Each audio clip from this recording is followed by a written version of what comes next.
민수기 28장 16절부터 29장 11절까지 교독합니다. 첫째 달 14째 날은 여호와를 위하여 지킬 유월절이며 또 그달 15째 날부터는 명절이니 이래 동안 무교병을 먹을 것이며 그 첫날에는 성회로 모일 것이요 아무 일도 하지 말 것이며 수송아지 2마리와 순양 1마리와 1년 된 순양 7마리를 다 흠없는 것으로 여호와께 화제를 드려 번제가 되게 할 것이며 그 소재로는 고운 가루에 기름을 섞어서 쓰되 수송아지 1마리에는 10분의 3이요 순양 1마리에는 10분의 2를 드리고 어린 양 7에는 어린 양 1마리마다 10분의 1을 드릴 것이며 또 너희를 속죄하기 위하여 순염소 1마리로 속죄제를 드리되 곧 상번제 외에 그것들을 드릴 것이니라.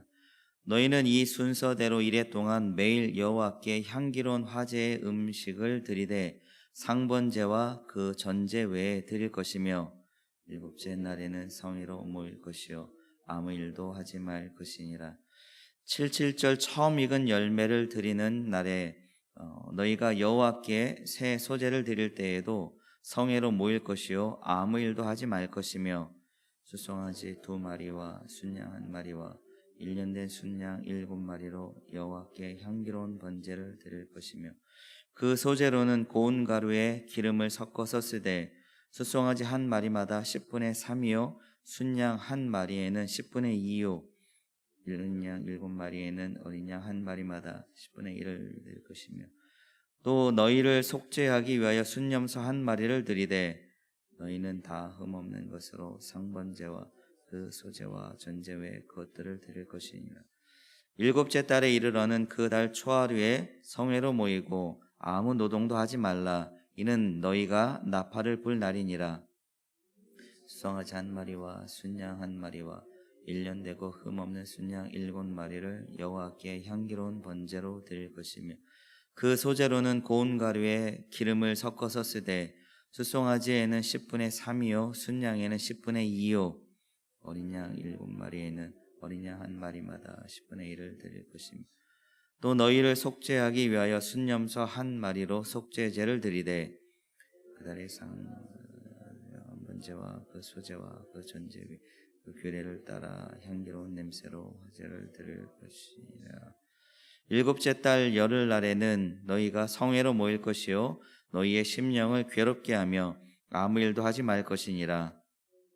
수송아지 1마리와 순양 1마리와 1년 된 순양 7마리를 다 흠없는 것으로 여호와께 향기로운 번제를 드릴 것이며 그 소재로는 고운 가루에 기름을 섞어서 쓰되 수송아지 1마리에는 10분의 3이요 순양 1마리에는 10분의 2요 어린 양 7마리에는 어린 양 1마리마다 10분의 1을 드릴 것입니다. 함께 읽겠습니다. 속죄제와 상번제와 그 소제와 그 전제 외에 순염소 1마리를 속죄제로 드릴 것이니라.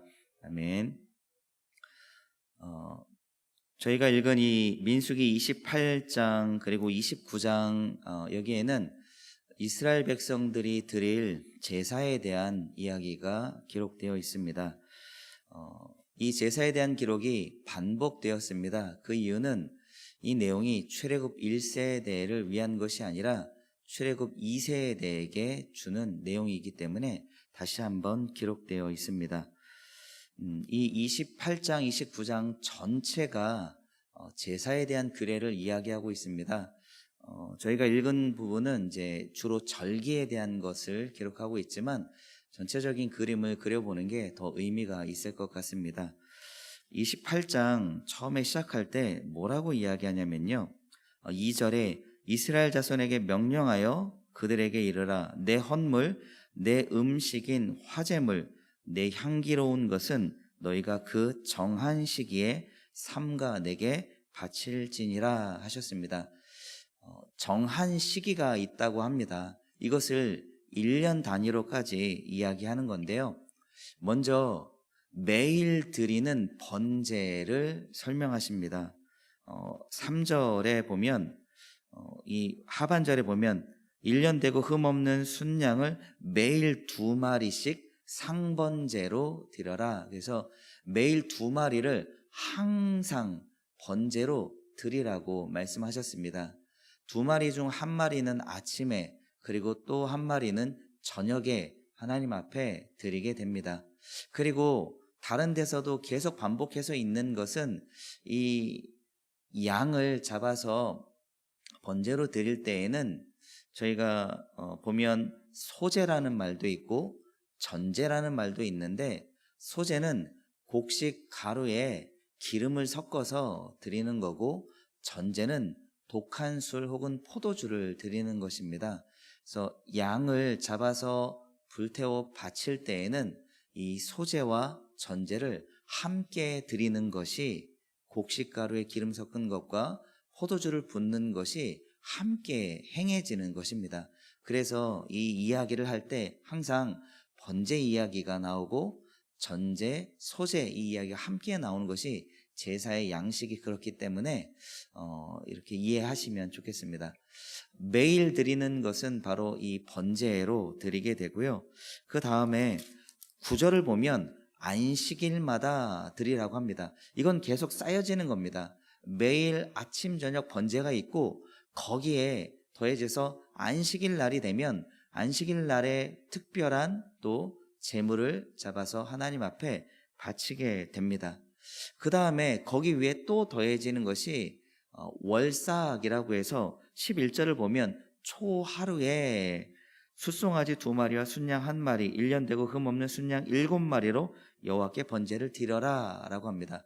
저희가 월삭 기도회라고 저희 교회에서도 지키고 있었었는데, 그 근거가 바로 이 초하루에 드리는 제사에 근거하고 있습니다. 이렇게 매일 드리는 것에 더하여서 안식일마다 드려지는 것이 있고, 그 위에 더하여서 초하루에 월삭으로 드리는 것이 있습니다. 이것이 매일, 매주, 매달 있고요. 그 다음에 이제 1년에 한 번씩 드리는 것을 다른 말로 표현하면 절기라고 할 수 있습니다. 이 절기에 대해서 저희가 읽은 본문이 6월절, 무교절, 그리고 77절, 그 다음에 나팔절과 대속제일까지 무려 5개가 되는 절기에 대해서 저희가 읽었습니다. 아침에 머리가 굉장히 상쾌하지 않은데도 불구하고 이것들이 있는데, 이것도 좀 구분해서 좀 이해하기 쉽게 설명을 해드리면요, 농사를 기준으로 나누어져 있습니다. 절기를 총 지금 6개 정도를 언급하고 있습니다. 레위기를 보면 한 7개를 언급하고 있고요. 앞에 4개가 묶여져 있고 뒤에 3개가 묶여져 있는데, 앞에 3, 4개 묶여져 있는 것은 봄철 농사를 기준으로 잡았다 보시면 되고, 뒤에 3개는 가을철 농사를 기준으로 잡았다 보시면 됩니다. 저희가 지키는 부활주일이 봄에 있고요, 추수감사절이 가을에 있지 않습니까? 그 근거도 다 이 성경에 나오는 절기를 따라 있습니다. 그래서 봄철에 드려지는 것은 이제 봄 농사를 기준으로, 가을철은 가을 농사를 기준으로 이렇게 하게 되겠죠. 그래서 봄 농사를 기준으로 보면 6월절로부터 시작해서 무교절, 초실절을 지나서, 초실절은 레위기에는 있는데 여기 민수기에는 기록되어 있지 않습니다. 레위기 23장이 같이 읽어야 될 본문이기도 합니다. 아무튼 6월절로 시작해서 무교절, 초실절이 있고 그 다음에 77절로 마무리되는 게 이 봄철 절기에 해당합니다. 그리고 가을철은 나팔절로부터 시작해서 그 다음에 대속제일과 초막절로 마무리가 됩니다. 내일 본문이 초막절만 따로 떼서 다룰 것이기 때문에 그 앞에까지 내용이 오늘 읽은 부분에 해당합니다. 날짜로 따지면 우리는 보통 태양력을 사용하면서 음력도 씁니다. 태음력도 쓰죠. 근데 저희가 쓰는 그 날짜 기준과 다르게 하나님께서는 이스라엘의 출애굽, 그 구원을 기준으로 날짜를 새로 정하셨습니다. 그것을 다른 표현으로 이스라엘의 종교력이다라고도 표현을 하는데요. 음력 날짜 흘러가는 것과 비슷합니다. 그래서 윤달도 끼고 이렇게 돼 있는 것인데요. 보통 우리의 기준으로 보면 3월에서 4월 달이 그 종교력의 첫 달이 됩니다.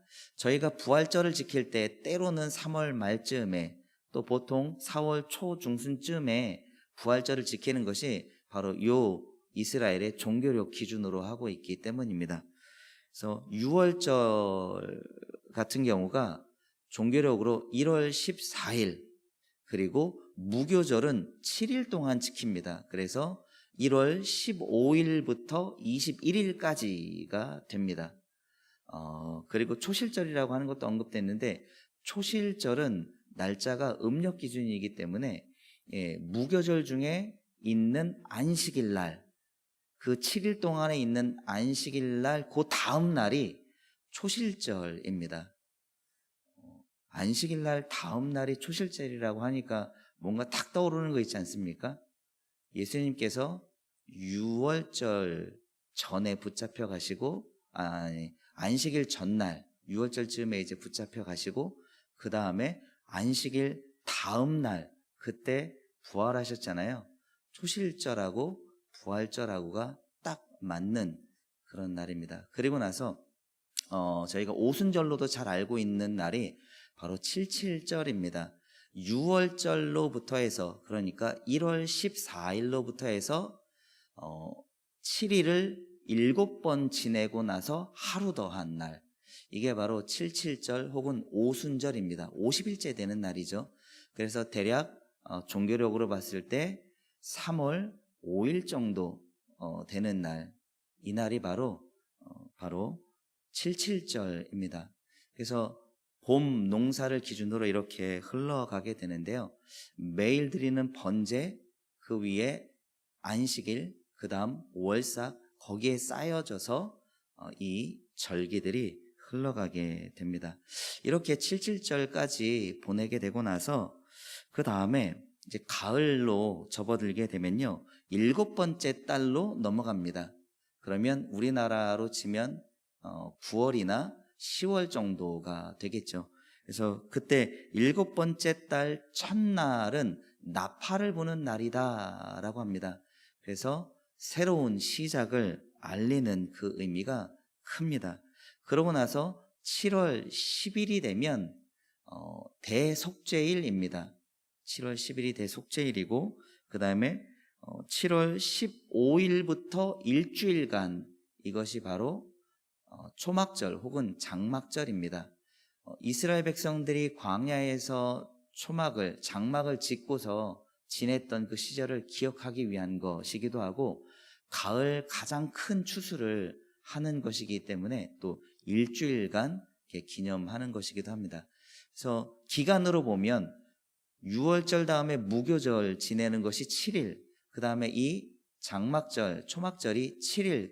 그래서 가장 큰 절기는 초막절이 가장 크고, 그 다음에 6월절이 크고, 그 다음에 오순절 77절이 크다 하는 이런 순서로 이스라엘 백성들이 이렇게 지내고 있습니다.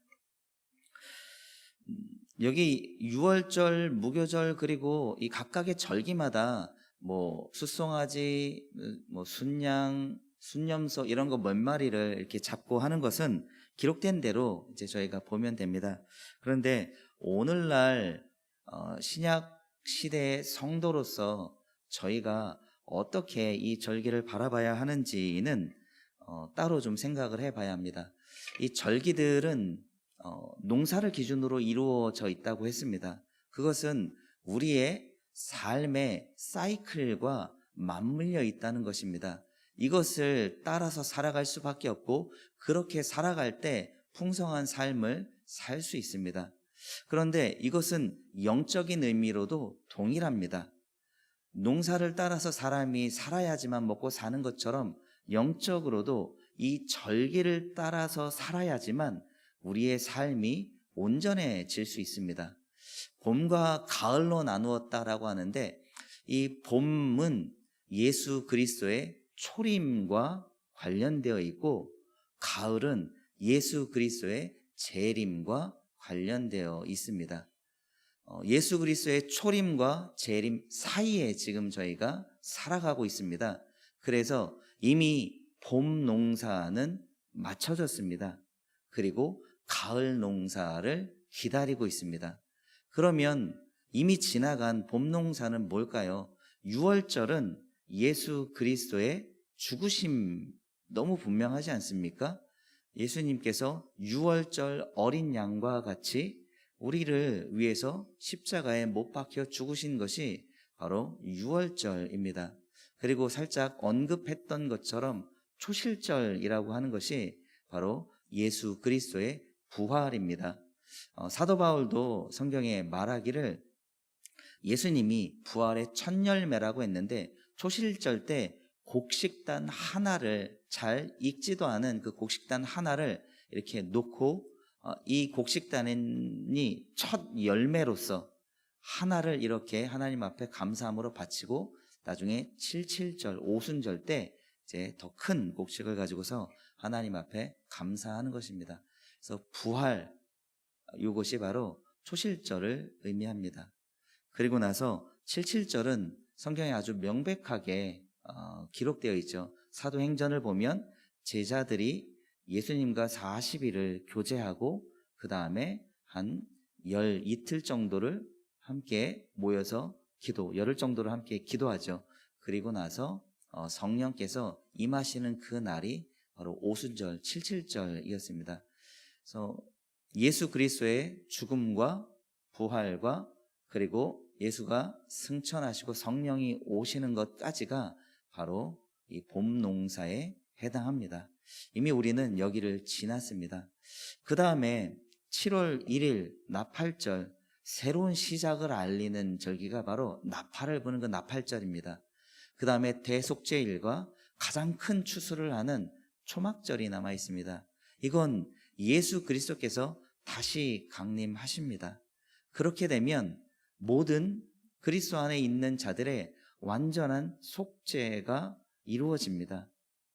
죄로부터 완전하게 자유하는 그 속죄하는 날이 있게 됩니다. 그리고 나서 마지막 추수가 이루어지는 것이 초막절인데요. 그걸 통해서 완전한 심판을 또 보게 되는 것입니다. 그래서 주님이 강림하시고 믿는 자들의 완전한 속죄가 이루어지고 그 다음에 심판과 추수가 이루어지는 것, 이게 바로 나팔절과 대속죄일과 초막절이 가진 의미입니다.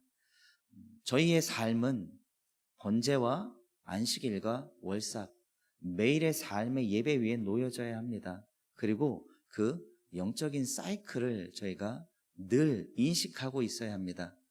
우리의 삶은 예수 그리스도의 죽음과 부활과 성령의 오심을 기억하고 묵상하면서 그것을 붙들고 살아야 합니다. 그러면서 한편으로 예수 그리스도가 다시 오시는 것, 그가 우리를 완전히 죄에서 자유케 하시는 것, 그리고 심판하시고 추수하시는 것, 이것을 바라보고 소망하며 살아가는 삶이라는 것입니다. 영적인 사이클을 잊지 마시고 살아야 합니다. 이러한 삶을 저희에게 허락하셨습니다. 오늘도 이 절기가 단지 이스라엘이 드렸던 전통, 여기에 머무는 것이 아니라 우리 삶 가운데 항상 기억되어지고 또 실천되어지는 그런 제사요 또 절기가 되기를 주님의 이름으로 축원드립니다.